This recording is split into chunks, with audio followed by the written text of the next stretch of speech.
어느 잡지에 이런 글이 기고가 되었었습니다. 글 제목이 스트레스를 날리는 쉼이라는 제목이었습니다. 내용을 정리하면 이런 내용이었습니다. 오늘 우리는 참 많은 것을 누리고 살아가고 있습니다. 불과 10여 년 전만 하더라도 그때는 생각할 수 없었던 것을 우리는 많은 것을 누리고 있습니다. 하지만 그와 동시에 많은 것을 누리고 있는가 하면은 그와는 동시에 그때와는 비교할 수 없을 정도로 많은 복잡한 것이 우리에게 많이 생겨났다는 것도 사실입니다.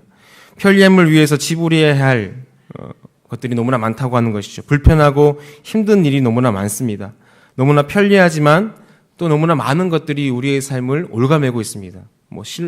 잠깐 가령 예를 들더라도 우리는 스마트폰으로 많은 것을 할 수 있지만 이것을 통해서 우리가 너무나 많은 것을 우리 삶 가운데 빼앗기고 있는 것과 마찬가지입니다. 그런데 여기서 이제 문제가 생기는 것입니다. 예전에는 우리가 모든 것을 통제할 수 있었지만 이제는 우리가 통제할 수 있는 그 이상의 것들이 너무나 많다라고 하는 것입니다. 가령 예를 들면은 우리가 매달마다 지불해야 되는 관리비라든지 아니면은 신용카드들 그리고 갖가지 대출, 이자 이런 거 다 생각하고 나면은 너무나 우리가 복잡하다라고 하는 것입니다.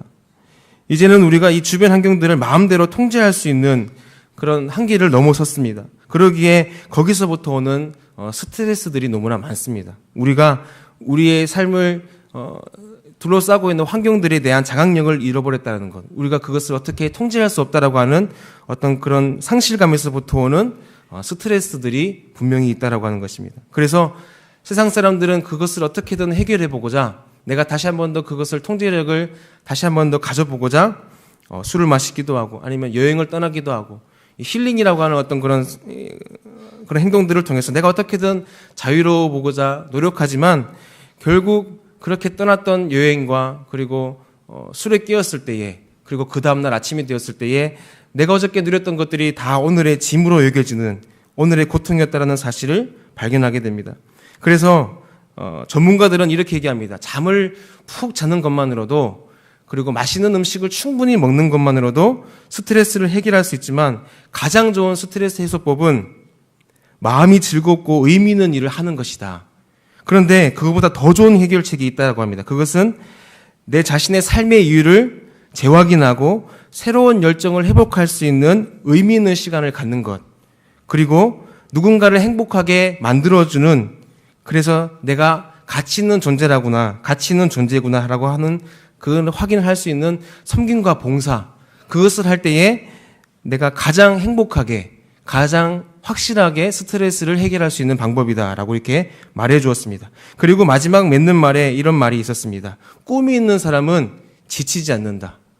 꿈이 있는 사람은 지치지 않는다라고 하는 것입니다. 저는 이 말에 너무나 동의합니다. 왜냐하면 꿈이 있으면 실제로 사람들이 지치지 않습니다. 그래서 이 글을 읽으면서 저는 다시 한번 생각해 보게 된 것이 근데 제 꿈 말고 저희 각자의 꿈 말고 하나님의 꿈에 대해서 한번 생각해 봤습니다. 하나님의 꿈. 그것은 이 땅을 향한 하나님의 꿈입니다. 하나님께서 우리를 사랑하시고 그 사랑을 통해서 우리를 통해서 이루고자 하는 하나님의 꿈이 있는데 그 꿈을 이루는 가장 중요한 수단이 여러분 무엇인지 아십니까? 그것은 바로 교회라고 하는 것입니다. 교회라고 하는 공동체입니다. 하나님은 이 교회라고 하는 공동체를 통해서 이 땅에 하나님의 꿈을 이루어가기를 원하신다고 하는 것입니다. 이 안에서 우리가 하는 것이 무엇입니까? 하나님의 꿈을 이루는 이 공동체 안에서 그럼 우리가 하는 것이 무엇입니까? 오늘 말씀에서 나오는 것처럼 우리가 받은 은사대로 그리고 서로 섬기고 서로를 필요를 채워주고 서로가 서로를 위해서 봉사하는 일, 헌신하는 일, 그것이 바로 교회이다라고 말씀하고 있습니다. 그리고 나서 다시 한 번 더 아까 읽었던 그 글을 다시 한 번 더 생각해 보니까 지금 우리가 이 교회에서 하는 일들이 우리가 쉼을 얻고 안식을 얻고 또 서로의 마음을 즐겁게 하고 우리의 삶의 이유를 다시 한 번 더 발견하고 새로운 열정을 불어넣어 줄 수 있는 그런 회복의 길이 바로 이 교회 안에 있다라고 하는 것입니다. 그래서 이 섬김과 봉사의 장이라고 하는 그래서 서로가 서로를 세워주는 이 교회의 장이라고 하는 이 교회에서 정말 진정한 삶의 의미를 발견하고 또한 새로운 열정을 불어넣어 줄 수 있는 새로운 꿈과 그런 비전을 발견할 수 있는 곳이 바로 하나님의 교회, 이 신월제일 교회임을 믿습니다. 여러분 정말 이 우리 교회가 하나님께서 원하시는 그런 교회인 줄 믿습니다. 그래서인지 저는 이 교인들을 만날 때마다 뭐 저희 교인뿐만 아니라 그런 교회 다니는 분들, 소위 예수님 믿는 그리스도인을 만나게 되면은 두드러지는 특징들이 있습니다. 그것은 교회 다니는 사람들, 그리스도인들은 다 동안이라고 하는 사실입니다. 스트레스로부터 자유롭기 때문에 우리가 받은 스트레스들, 세상 사람들과 동일하게 우리는 세상에 스트레스를 받지만 우리는 여기에서 진정한 쉼을 얻고 스트레스를 풀고 또한 그것을 이겨낼 수 있는 힘을 우리가 이 교회에서 얻기 때문에 다들 이쁘고 다들 밝으신 거예요. 표정들이 밝으신 거예요. 그렇지 않습니까? 우리는 이 교회 다니는 사람들은 세상 사람들이 알 수 없는 무언가 밝은 에너지가 있습니다. 그것이 바로 하나님이 주신 은혜, 하나님이 주신 사랑인 줄 믿습니다. 그러기에 우리가 술과 담배를 하지 않더라도 세상 사람들이 말하는 어떤 그런 힐링의 여행을 굳이 다녀오지 않더라도 우리가 매주일 예배마다 그것이 회복되어지고 또한 확인되어진다라면 하나님이 원하시는 그런 교회의 모습들이 우리를 통하여서 하나님의 꿈이 이루어지게 됨을 믿습니다. 왜냐하면 이 교회는 하나님께서 직접 디자인하신 공동체이기 때문입니다. 이 안에서 우리는 쉼을 얻습니다. 마태복음 11장 28절 말씀과 같이 수고하고 무거운 짐진 자들아 다 내게로 오라 내가 너희를 쉬게 하리라. 그런 진정한 쉼의 역사와 또한 회복의 역사가 우리 교회 가운데 일어나기 때문에 우리에게는 더 이상 다른 어떤 이유에서의 쉼이 그것을 대체할 수는 없다라고 하는 것이죠. 분명 우리 육체의 쉼도 필요합니다.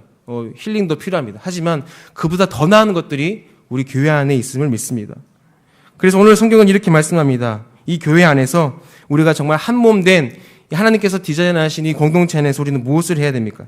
3절에서 5절까지는 이렇게 말씀합니다. 너희가 서로 한 몸이며 한 지체가 되었다는 것을 확인해야 된다. 그리고 6절부터 8절까지의 말씀은 그 하나님의 공동체인 교회를 위해서 하나님께서 그 교회를 섬기기 위한 은사들을 우리에게 주셨다.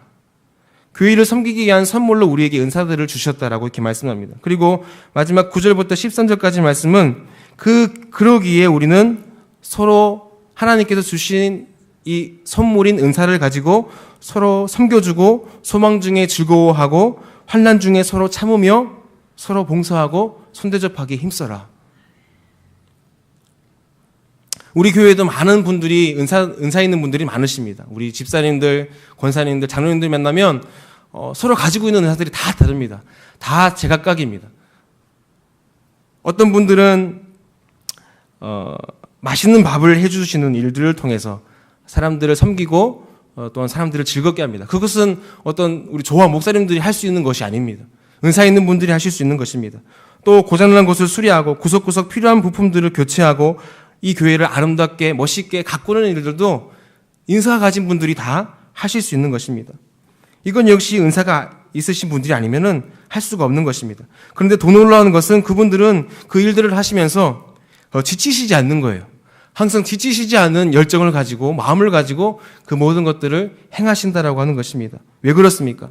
서두에서 말씀드린 것 같이 우리에게 주신 하나님의 꿈이 있기 때문입니다. 하나님의 꿈이 있기 때문에 우리는 지치지 않을 수 있는 것입니다. 제가 이렇게 얘기하면은 내가 나이가 몇인데 무슨 꿈이요 꿈. 꿈이는 그냥 어린 애들이나 꾸는 것이지. 이렇게 얘기하시면 안 됩니다. 왜냐하면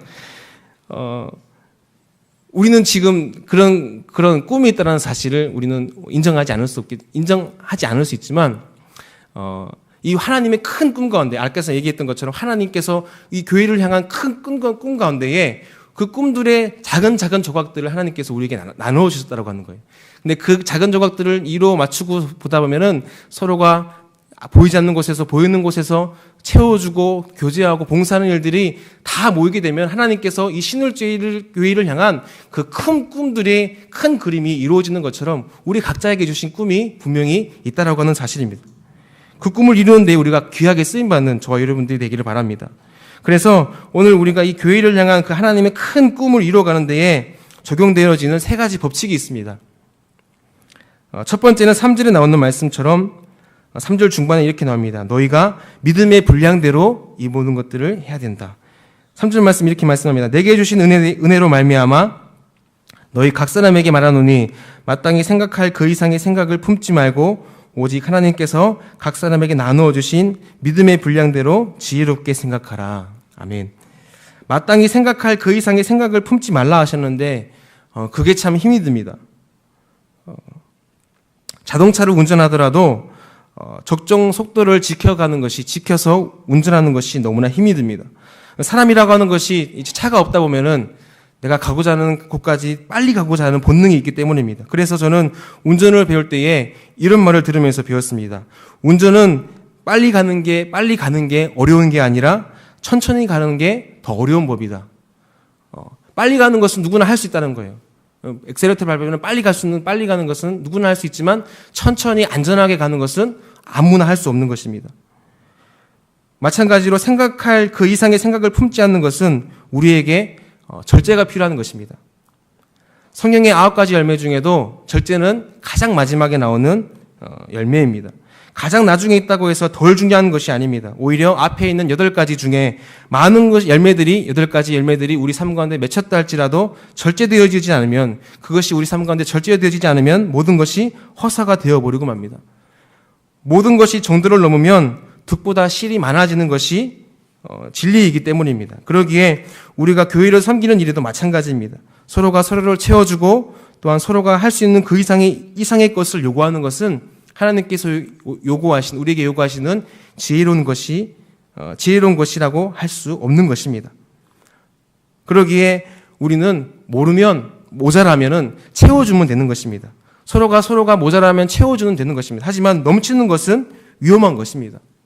그러기에 우리에게 있어서도 넘치는 것은 주님의 은혜로 충분한 줄 믿습니다. 우리에게 넘치는 것은 주님의 은혜면 족한 줄 믿습니다.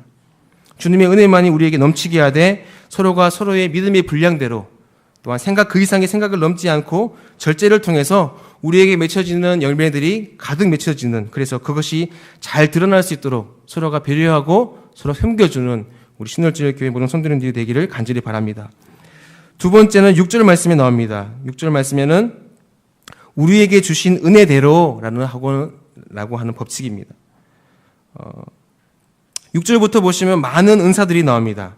예언의 은사, 섬기는 은사, 가르치는 은사, 구제하는 일들, 다스리는 일들, 긍휼을 베푸는 일들. 여기서 보면은 우리가 생각하지 않았던 많은 은사들의 이 제목들이 나옵니다. 모르는 일들이 다 은사라고 하는 것입니다. 방언만 은사가 아닙니다. 방언을 통역하고 예언을 하는 것만이 은사가 아니라 우리가 할 수 있는, 우리가 행하는 모든 것이 다 하나님의 은사인 줄 믿습니다. 나는 은사가 받은 것이 없어요. 저에게는 은사가 없는 것 같아요. 하고 하는 분들도 다 은사가 있으십니다. 어떤 분들은 남의 이야기를 잘 경청해주고 남의 이야기를 잘 공감해주고 고개를 끄덕여주고 그에게 용기를 불어넣어주고 다시 한 번 더 내가 시리에서 어려움에서 새롭게 시작할 수 있는 힘을 불어넣어주는 그런 은사를 가지신 분들도 있으십니다. 그것도 마찬가지로 은사입니다. 은사는 다 다릅니다. 그런데 중요한 것은 어느 것 하나 더 중요하고 덜 중요한 것이 없다라고 하는 것입니다.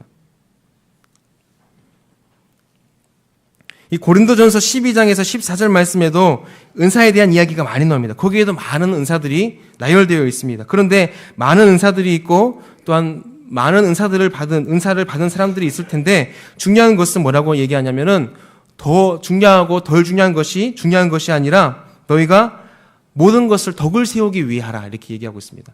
교회의 덕을 세우기 위해, 서로가 서로의 덕을 세워주기 위해 너희가 은사를 가지고 일을 하라라고 말씀하고 있습니다. 하나님께서 우리에게 주신 은사는 덕을 세워주고 또한 교회의 덕을 세워주기 위해서 우리에게 은사를 준 줄 믿습니다. 뽐내고 자랑하려고 주신 것이 아니라고 하는 것입니다. 그래서 우리에게 주신 은혜대로, 은사대로 우리가 이 말씀 그대로 교회를 섬기고 나갈 때에 이 교회를 향한 하나님의 꿈이 온전하게 이루어지게 될 줄 믿습니다. 그리고 마지막 세 번째는 10절 말씀에 이렇게 말씀합니다. 사랑에는 거짓이 없나니 악을 미워하고 선에 속하라. 형제를 사랑하여 서로 우애하고 존경하기를 서로 먼저 하라. 여기서 중요한 것은 모든 것을 사랑으로 행해야 된다라고 하는 것입니다. 모든 것을 사랑으로 행해야 된다. 앞서 얘기했던 것처럼 고린도전서 12장 말씀에는 많은 은사들이 나옵니다. 하지만 그 모든 은사들 중에서 우리가 더 사모하고 또한 더욱 구해야 될 은사들이 따로 나와 있습니다. 특별히 고린도 교회는 은사가 충만한 교회였습니다. 은사 받은 사람들이, 은혜 받은 사람들이 일할 만한 사람들이 넘치는 교회였습니다. 하지만 바울의 근심은 거기서부터 있습니다. 이 차고 넘치는 은혜의 교회를 어떻게 질서 있게 이 교회를 이끌어갈까? 그렇게 고민하던 바울이 내린 특단의 조치는 바로 이것이었습니다. 너희가 은사가 많고 너희가 능력이 많은 것, 재능이 많은 것 알고 있다. 하지만 너희가 받은 은사보다 더 너희가 사모해야 될 은사, 더 큰 은사가 따로 있다라고 이렇게 얘기합니다. 이 말을 들은 이 고린도 교회 사람들이 눈이 번쩍 뜨였을 것입니다. 아니, 우리가 받은 은사보다 더 큰 은사가 있단 말이야? 더 사모해야 될 은사가 무엇이란 말이야? 그렇게 얘기할 때에 바울은 고린도전서 12장 마지막 절 31절에 이렇게 말씀합니다. 너희는 더욱 큰 은사를 사모하라. 내가 또한 가장 좋은 길을 너희에게 보이리라. 말씀하시면서 이제 다음 장인 고린도전서 13장 말씀으로 넘어갑니다. 여러분, 고린도전서 13장은 우리가 잘 아는 것처럼 사랑장입니다. 사랑장. 화려한 은사들보다도 바울이 그들에게 이야기하고자 했던 큰 은사는 무엇입니까? 그것은 바로 사랑이라고 하는 은사라고 하는 것입니다. 여러분, 사랑하는 것도, 우리가 서로를 사랑하는 것도 우리에게 주어진 은사인 줄 믿습니다. 형제를 사랑하고 심지어 원수까지도 예수님은 사랑하라고 하셨는데, 원수까지 사랑하는 것 우리가 어떻게 할 수 있습니까? 하나님의 은사, 하나님의 은혜가 주어지지 않으면 우리는 그것을 할 수 없는 것입니다. 그러기에 우리에게 주어지는 가장 큰 은사, 우리가 사모해야 될 가장 큰 은사는 바로 사랑의 은사인 줄 믿습니다. 그래서 고린도전서 13장은 어떻게 시작합니까? 내가 사람의 방언과 천사의 말을 할지라도 사랑이 없으면 뭐가 같다. 여러분, 오늘 돌아가셔서 더 큰 은사라고 바울이 말하고 있는 이 맥락에서 고린도전서 13장 말씀을 묵상해 보시면 왜 믿음, 소망, 사랑 중에 왜 그 중에 제일이 사랑인지, 왜 바울이 우리에게 더 큰 은사를 주기 원했는데 더 큰 은사가, 더 사모해야 될 은사가 사랑인지 우리가 말씀을 묵상하시다 보면은 하나님께서 우리에게 주시는 그 사랑의 이유, 우리에게 보이신 그 사랑이 우리에게 드러나게 될 줄 믿습니다. 여러분, 그래서 우리는 무엇보다도, 이 교회는 무엇보다도 사랑의 공동체가 되어야 합니다. 이 새벽에 우리가 다른 기도하시면서 다른 기도도 많이 하시지만 이 간구와 바람을 하나님께 올려보시길 바랍니다. 주님, 제가 제 자신을 사랑하는 것처럼, 제가 제 가족을 아끼고 사랑하는 것처럼 사랑하는 형제자매, 우리 성도님들을 주님의 사랑으로 사랑할 수 있는 은사를 제게도 허락하여 주시옵소서. 그런 사랑의 은사를 제게도 하나님 허락하여 주시옵소서. 그래서 우리가 그 사랑 위에, 하나님이 우리 가운데 부어주시는 그 사랑 위에 우리가 가지고 있는 은사들, 각기 하나님께서 부어주신 선물인 그 은사를 통해서 하나님의 교회를 더욱더 든든히 세워가고, 또한 우리 개인과 가정에게 향하신 하나님의 놀라우신 뜻과 그 하나님의 올라오신 그 하나님의 꿈이 이루어지게 됨을 함께 보며 함께 감사하는 우리 저와 여러분들의 삶이 되기를 간절히 소망합니다. 함께 기도하겠습니다. 하나님, 우리가 이 로마서 말씀을 통해서 우리에게 주시고자 하신 하나님의 마음, 하나님의 그 사랑의 마음, 하나님, 우리가 그 사랑의 은사를 우리가 소유한 하나님의 사람 되기 원합니다. 하나님의 그 큰 꿈 가운데에 우리가 하나님을 위하여서 또 헌신하고 봉사하는 일들이 하나님께 올려지는 놀라운 산 제물이 되어서 하나님을 기쁘시게 해드릴 수 있는 저희 우리 성도님들 되어질 수 있도록 하나님 은혜를 베풀어 주시옵소서. 무엇보다 하나님, 우리가 이 일들을 통해서 우리의 믿음이 더욱더 활력 있고 생기 있어지며 하나님을 섬기고 교회를 섬기는 것이 우리에게 큰 기쁨이 되어서 주님께서 주신 은사대로, 무엇보다도 사랑의 은사대로 우리가 각기 서로를 세워주며 서로의 필요를 채워주는 데에 우리가 기쁨으로 헌신하며 나아갈 수 있는 우리 모든 사랑의 공동체가 되어질 수 있도록 하나님 은혜를 베풀어 주시옵소서. 무엇보다도 우리가 우리 자신을 아끼고 사랑하듯이 주님께서 교회를 사랑하고 우리를 사랑하셨듯이 우리도 서로를 사랑하며 서로 세워주며 그렇게 거룩한 하나님의 꿈을 이루어드리는 거룩한 신월지의 교회 공동체가 세워지는 역사를 우리 가운데 허락하여 주시옵소서. 오늘도 이 교회에 와서 하나님의 전에 와서 간구하는 모든 간구의 제목들을 주님께서 일일이 응답하여 주시되 넘치도록 응답하여 주시고, 또한 우리 가운데 큰 기쁨으로, 또한 큰 성령의 충만하심으로 오늘 하루도 우리와 동행하여 주시고 주님, 우리 가운데 은혜를 베풀어 주시옵소서. 감사드리며 이 모든 말씀 살아계신 예수님의 이름으로 기도드립니다. 아멘.